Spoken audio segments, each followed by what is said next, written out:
What's up, guys? Prince Sports here. Just got to do pit not working, working out. You always got to stay healthy. But here's the thing I want to talk to you guys about. Some of you may not know this. Some of you may know this. Some of this may not be a surprise at all to some of you guys, but it may be shocking to some of you people. Some of you guys are either don't want to accept it as the truth when it's really right in front of your face. But here's some more truth telling for me to tell you. Rob Pelinka says LeBron James and Anthony Davis will be involved in roster decisions, roster changes. Meaning this offseason, don't be surprised if the Lakers go after a big three, form a super team. There's almost a chance that the Lakers are going to go all out trying to form a super team again. This would be LeBron's third big three. And again, he has an MO for doing this, and let's not act like this team won't be having a complete remake. Like you won't see more future Hall of Famers or a current big all-star on this Lakers team for next season. So I'm pretty sure they're going to get a big three. I wouldn't be surprised at all. I mean, it could be a Russell Westbrook, a Dame Dollar, a Bradley Beal. It could be anybody, but they're going to get a big three. I'm pretty sure of it. And here's the thing. This is where we take responsibility, okay? Because you have a team in the Lakers that was a championship contending team, but just for the simple fact that they wasn't healthy, they had health issues all year long, okay? All year long, not just the playoffs, all year long. And being the fact that we're in the business of the bottom dollar, the bottom line. And the bottom dollar point is either win or go home. GMs don't want to hear that, hey, my team was halfway hurt.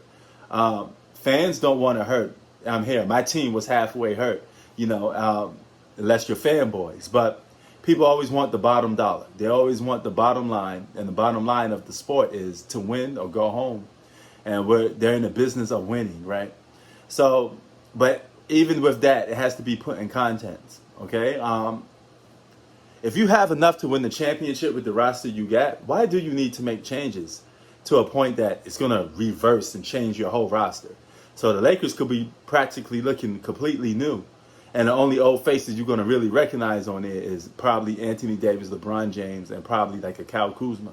But everybody else is going to be up for grabs. And don't be surprised if you see a Russell Westbrook or, like I said, a Dame Dollar on his roster, man. And this will put the Lakers back in the driver's seat. It'll put them back on the hot list for title favorites. But what it won't do is give LeBron more credit. What it won't do is enhance his legacy. It's going to still look suspect, okay, if he goes out and get another player. This is not one of those situations where you're drafting players and you just deal with the consequences of those players, developing and being good. This is going to be another star player perhaps stolen or taken off from another team. And he's going to have LeBron James and Anthony Davis in his ear.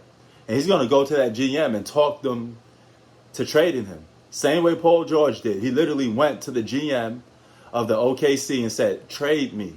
Okay, I want to go to the Clippers. All because Kawhi was up in his ear. And not saying that that's the same situation because that wasn't a super team. That was just Kawhi going out and getting another all-star player. But you get what I'm trying to say.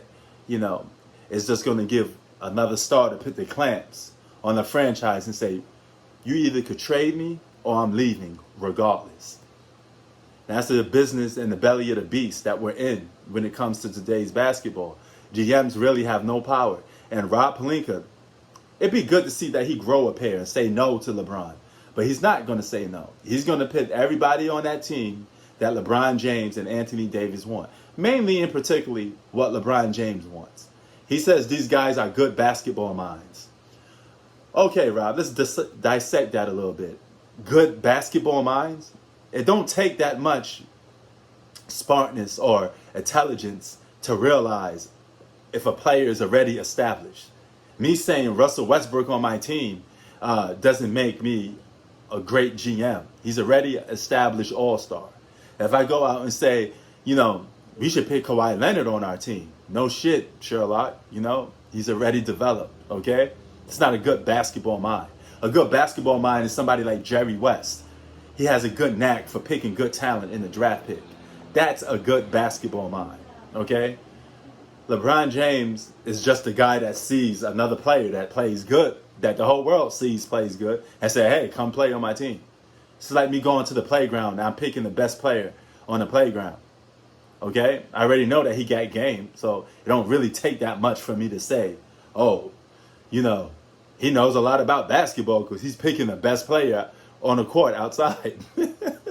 It's kind of crazy, man, but these GMs really need to have a split. Have a good relationship with your players, but don't let the players run you over. But that's what we deal with basketball today. Sports out. Peace.